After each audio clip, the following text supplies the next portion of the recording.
Hello makers, I have a trio of Christmas cards to share with you, yes, in April, because as you know, if you watched my Halloween card for the Tim Holtz Stampers Anonymous 2023 Everyday Stamp Release, when I made the Halloween cards, I mentioned some ideas I had for Christmas cards with the same note quotes and Everyday Art Elements Stencils that I used for the Halloween cards. And so I put those ideas into action, went ahead and made the Christmas cards, and I am looking forward to sharing with you today how I made them, how I used the stencils and the stamps to make these cards.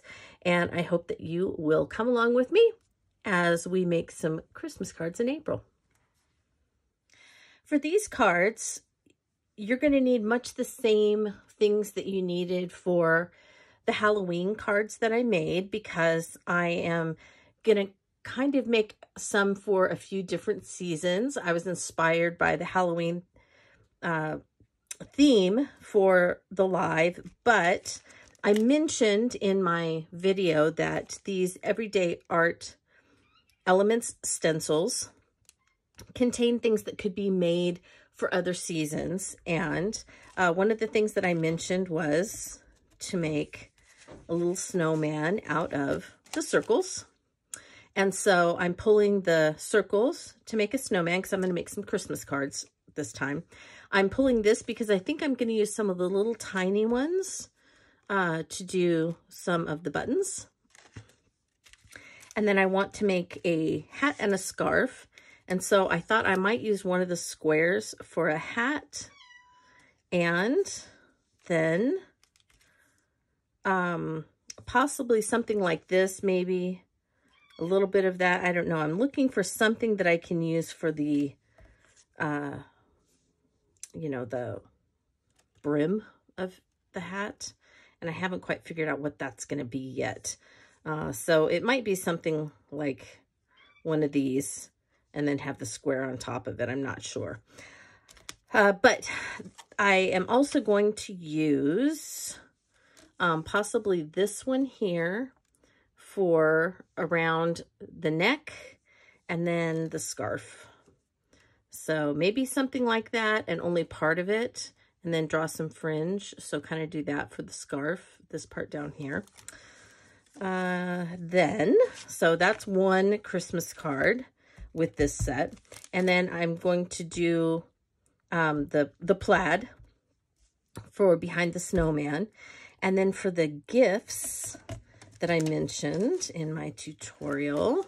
So here's the gifts, and of course the ribbons, right? And then I thought also, that's right, that's another reason why I pulled this out. I could also use this as the brim of the hat. Now it's coming back to me as I was looking at everything. So I could kind of do just part of that as a brim for the snowman hat. So do some gifts, and then for the background for the gifts, I thought it would be fun to use the circles to make baubles. And so I'd be stamping this and then this around it, and then I wanted to use one of these. And I'm not sure which one's going to work best because they might be a little bit too big, but my thought was to use something like this as kind of the holder for the bauble, but it's kind of looking a little big. So let me see if one of these would work better. I might be able to get away with something like this little one, or I might have to go kind of square and use one of these, right? Yeah, maybe that'll work. That's not too bad. So I might use one of the squares as the little hanger part for the baubles. So I'm going to do a baubles background for the gifts.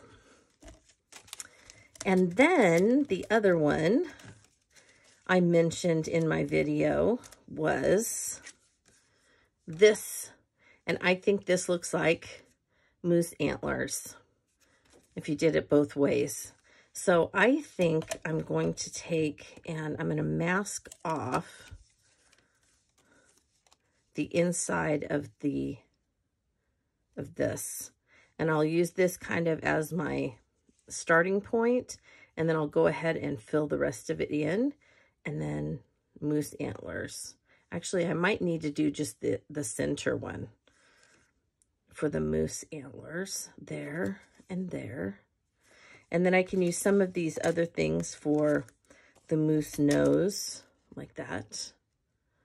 Leaf for the moose nose, and then just put a couple little dots on it for the nostrils and the eyes. So that's kind of where I'm going with these 3 Everyday Art stencils. So see, you could get away with, if you were, you know, limited in your funding, which we all are, and you were like, oh, you know, I have to decide and I can only get one this month or something like that, I would recommend the note quotes and the Everyday Art Elements stencils, because all you're limited by is your creativity and what you see with all of these. Okay, so those are the 3 things that I'm going to make, and I'm going to probably make them on little squares that are going to go on the backgrounds, so that I can just mount the squares on the background.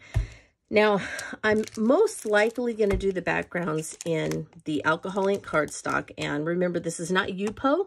It has to be porous because we're applying distress ink after we stamp in Archival. And the Archival resists the distress ink.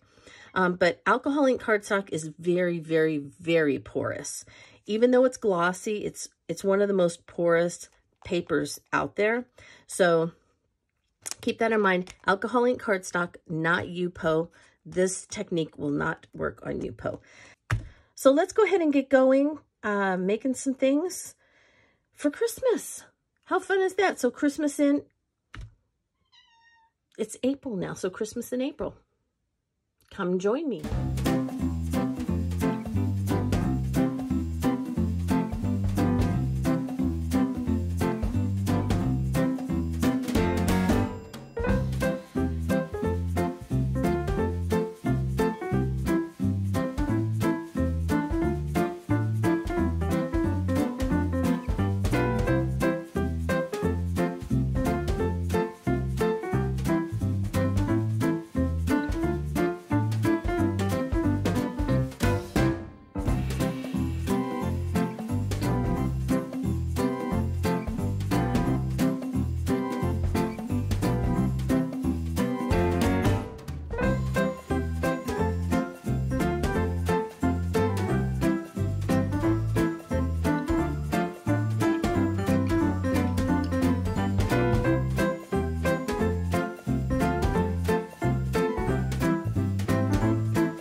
basic cards finished. So I have the backgrounds, I have the stenciled images completed, I have the borders done.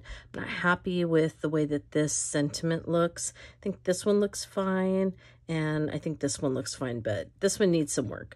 So I'm probably going to stamp and punch out the circle and restamp the sentiment on the circle stamp and just put that on there separately. So I'll cut it out and put it on there separately.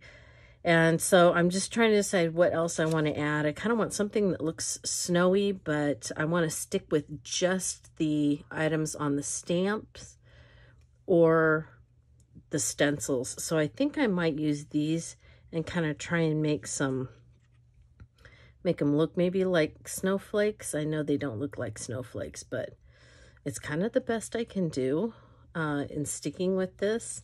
So I think I may do a little bit of, I'm not sure what, paint or texture paste or something to make some white on there. And then I just need to sew them, trim them down a little bit, and put them on my card backs, and we are done. Well, I packed a lot of demo into this tutorial, so I hope that you found that helpful. I know that I didn't stamp on camera for Halloween the plaid, so I hope that it helped to be able to see that, as well as to watch me do the stenciling for the elements that are kind of the focal point on each card. So let's start off with the Let It Snow. I did go over all of them with a little bit of brown ink just to distress them a little, and kind of go with, you know, the whole distressed vibe that the everything has to it. And so this is the one that had the speckled egg, and then I went over it with Uncharted Mariner and did this in speckled egg, the snowman, and the little snowflake stars. Used the stencil to make the border, as you saw, and then so as you could see, I used just a little, these are blending sticks, and I put it in there. But I did use blending sticks by Ranger Ink, and they just come with a little blending foam on the end of some sticks, and you can keep them in a little tin if you have one, and use them for the different colors of Distress ink or Distress Archival ink when you have just little areas of stencils that you need to get in there with. So that's what those were, and so I used those to make the scarf and to get some of those smaller areas inked up so that I didn't get that ink all over everything. And then the star or the snowflakes here, I showed you the stencil, and what I ended up doing was it has the 4 little stencil marks, and then I just shifted them so that it would kind of make a little star. And let's see, I'll show you. So I did it, so it would have been like maybe this, and then I shifted it a little and did it like that. And the same thing here on the smaller ones, it would have been like this, and then I would have shifted it like that, something like that. So I shifted it twice and inked with speckled egg. And that's how I got the little snowflake stars on that. You also probably noticed that I did a lot of masking, and sorry, I'm looking for my masking crafters. This is the masking tape. It's removable and reusable to use on things. So, and when it got on the ink, it didn't take it off. So now I will say that on this, that the Uncharted Mariner really covered up all of the speckled egg that was in the background, and you just see a little bit of light patchiness. So this wasn't as effective as I really wanted it to be. I kind of feel like I should have just left it white, like I was imagining at first, and then I decided to go bold or go home, and I kind of messed up the background. But it's okay. I don't mind the dark. It just is a very different look than I was anticipating when I planned it. but I like it nonetheless. All right, the next one with the plaid, same technique. Then I went over the back with antique linen instead of leaving it white. I stamped, as you saw, I stamped the Holly Jolly on here on the background. Did not like it, so I just stamped it on the circle stamp, and then I just punched it out with the circle punch that I have. This is all stencil work except for I used a pen, an Archival, black Archival pen, to just draw in some eyebrows, go around the eyes, and then draw in kind of a mouth on that leaf portion. And then the baubles and the Christmas gifts. So I used the leaves on the one leaf stencil to make the bow, and then those stripes to make the ribbons. Use a little square to make the top of the baubles. And then I decided not to put a string on them like they were hanging. I decided just to put them all over the place, just to kind of give it like they were just rolling all over in the background. And then one of them makes a great area to stamp the sentiment. And that's pretty much it. The background is Lost Shadow on this one. And well, I want to thank you so much for coming along with me as I finished another holiday early in the year. So thank you for experiencing Christmas in April with me. And if you have any questions or need anything clarified, as always, you can contact me on my blog at playswellwithpaper.blogspot.com, or in the comments to this video. You're welcome to contact me that way. I have a list of all of the things that I used to make these cards on my blog and in the comments or in the description of this video. So thank you so much for following along with me. Hope you enjoyed it, and I want to wish you a very creative day.